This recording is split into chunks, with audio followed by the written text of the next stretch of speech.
dress? She's wearing her dress. You can't see it. Bitch, and she just pulled it up like she was a man, like let me get my dress out of my way. That's a lot of fabric.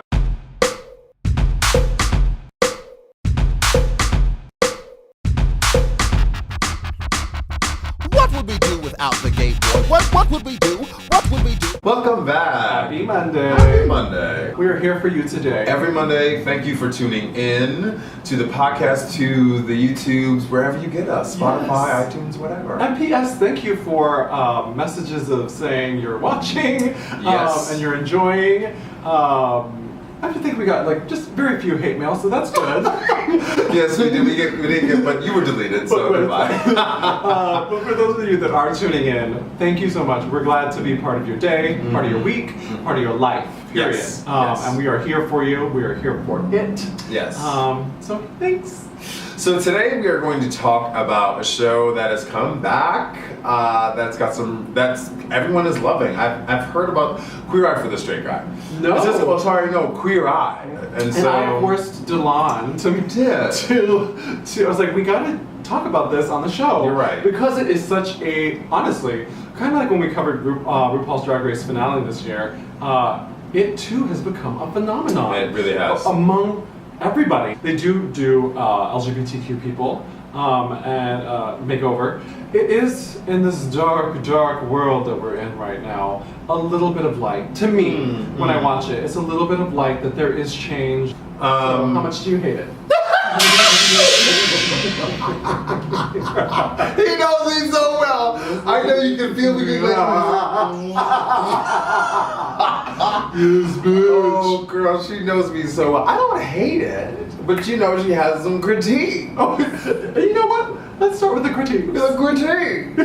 The way it's constructed and produced, it's built for my heartstrings to go, and the music comes in. We do all this makeover, and then we all say something with violins behind us that reflects about how this week with you, and we just kind of and we each get turns, all five of us, and then you stand up, and then you give us how you felt, and then eventually we all cry.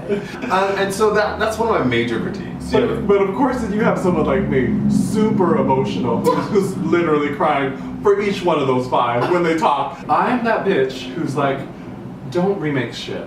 Let it be. So I was okay, I'll watch it eventually. And I did eventually watch it. Bitch, binged it. What struck me very early on was also the type of people that they were helping. Yes, we need to share that. That needs to be done. We have to see the two worlds collide in a good way instead of the ugliness that we are always used to seeing. But what I don't think that it does is actually address the issue.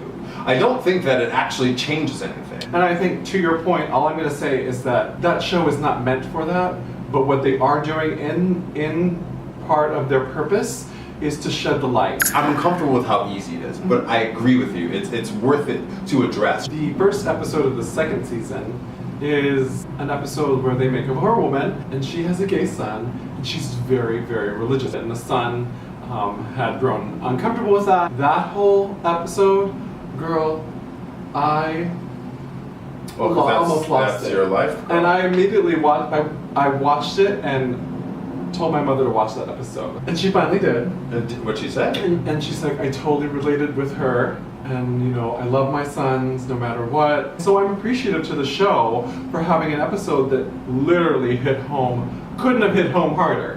Even if I have an issue with how simple it is, there are people who can use it as a tool. It can be a teaching mechanism, which I love. I think at the end of the day too, the show, whoever is behind the mastermind behind it all, is about uplifting and creating dialogue and message, I believe. And it's just, how you perceive that in the five different people and their personalities and stuff is, how you perceive it and take it in.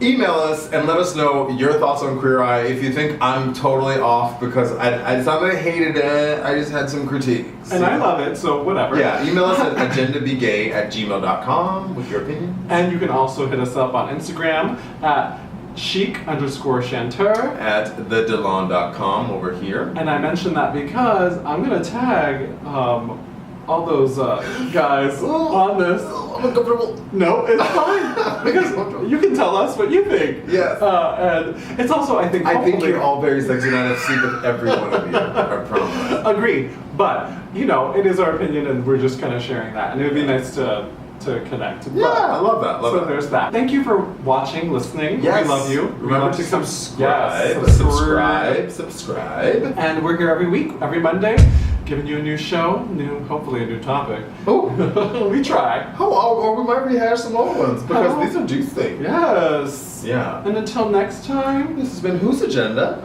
your agenda. My agenda? Our gay agenda. What would we do without the gay boy? What would we do? What would we do